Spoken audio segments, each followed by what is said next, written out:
নমস্কার বন্ধুরা, আজ আমি রান্না করব চিকেনের ঝোল। এটি করব আমি সম্পূর্ণভাবে শিলেবাটা মশলায়। প্রথমেই আমি নিবেদিতাস কিচেনে আপনাদের স্বাগত জানাই। আর এই চিকেন রান্নায় আমার প্রধান উপকরণ হলো চিকেন। এখানে 1 কেজি 200 গ্রাম মতো চিকেন আছে। তার সাথে পেঁপে দিয়েছি, আলু দিয়েছি, পেঁয়াজ কুচি, টমেটো কুচি, আদা রসুন আর কাঁচা লঙ্কা বাটা, তার সাথে 2টো পেঁয়াজও আমি বাটবো। আর ফোড়নে দিয়েছি হলো গরম মশলা।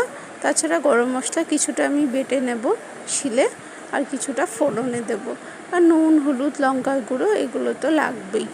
তাহলে আপনারা দেখতে থাকুন এই রান্নাটার জন্য প্রথমেই আমি চিকেনে নুন হলুদ মিশিয়ে নেব।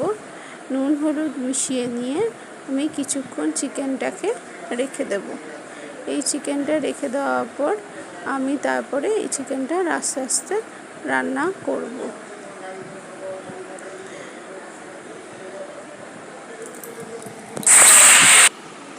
এবার নুন হলুদের সাথে সাথে আমি লঙ্কার গুঁড়ো আর অল্প পরিমাণ তেল মিশিয়ে নিচ্ছি, সর্ষের তেল। অবশ্যই আপনারা যদি পারেন তাহলে অল্প ভিনিগারও এর মধ্যে মিশিয়ে নিতে পারেন।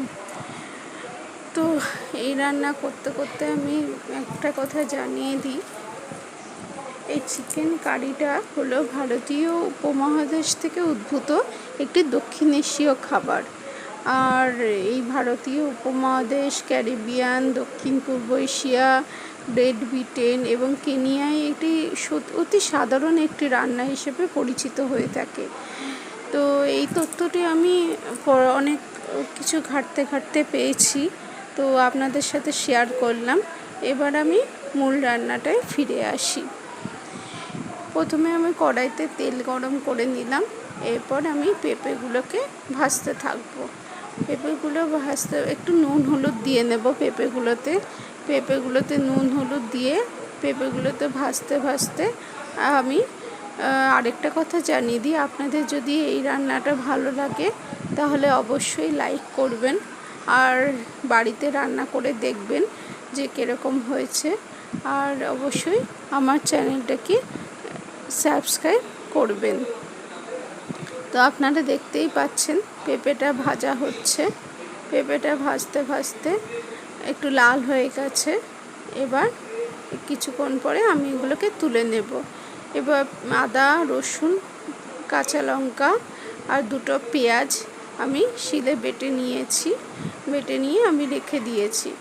এবার পেঁপেটাকে দেখতেই পাচ্ছেন আমি তুলে নিয়েছি। এরপর আমি কড়াইতে আলু দিয়ে দেবো। আলুগুলোর মধ্যেও একটু অল্প পরিমাণ, যেহেতু পূর্বেই তেলের মধ্যে নুন হলুদ দেওয়া আছে, সেজন্য একটু অল্প পরিমাণ নুন হলুদ দিয়ে এগুলোকে ভাজবো। একটু ঢাকা দিয়ে দেবেন প্রয়োজন মতো, যাতে আলুগুলো নরম হয়। এরপর আলুগুলো আমি তুলে নিয়েছি। আলুগুলো তুলে নিয়ে এরপর এর মধ্যে আমি গরম মশলা ফোড়ন দিয়েছি, এলাচ আর দারচিনি আর তেজপাতা। আর তেজপাতাটা এখনও দিইনি, তেজপাতা দেব। এলাচ দারচিনি অল্প চিনি দিয়েছি। আর এরপর আমি পেঁয়াজ কুচিটা দিয়ে দিয়েছি। পেঁয়াজ কুচিটা আস্তে আস্তে ভাজা হচ্ছে। এর মধ্যে অল্প পরিমাণ নুন দেব, হলুদ পূর্বেই দেওয়া আছে, তো নুন দিয়ে আমি কষাবো।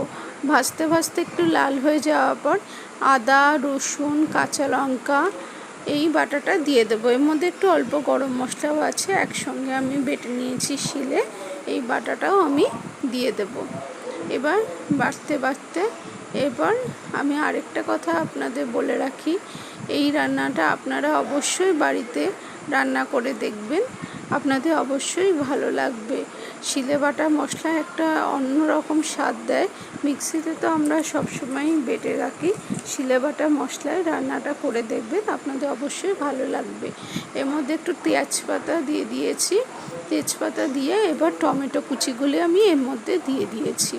এরপর অবশ্যই দেখতে পাচ্ছেন যে অল্প অল্প করে তেল ছাড়ছে এই চিকেনে, এই মশলাটা থেকে।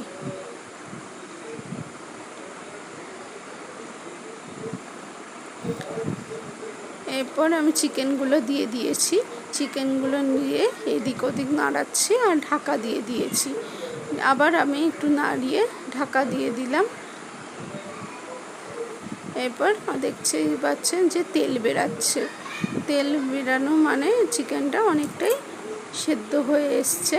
তাও আমি আরেকবার নাড়িয়ে এইগুলোকে ঢাকা দিয়ে দেব। ঢাকা দিয়ে আমি তোলার পর দেখলাম যে তেল বেরিয়ে এসে, তারপরে আমি গরম জল ফুটিয়ে রেখেছিলাম, গরম জল করে রেখেছিলাম, সেটাই আমি এর মধ্যে দিয়ে দিলাম। গরম জলটা ফুটে উঠলে আমি হাফ ঢাকা দিয়ে দেব। হাফ ঢাকা দিয়ে ঝোলটাকে ফুটতে দেব।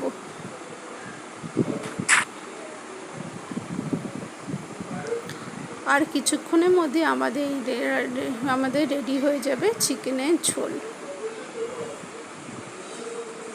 দেখতেই পাচ্ছেন, এরপর আমি মোটামুটি ঝোলটা শুকিয়ে এসে গ্যাস থেকে নামিয়ে নিলাম।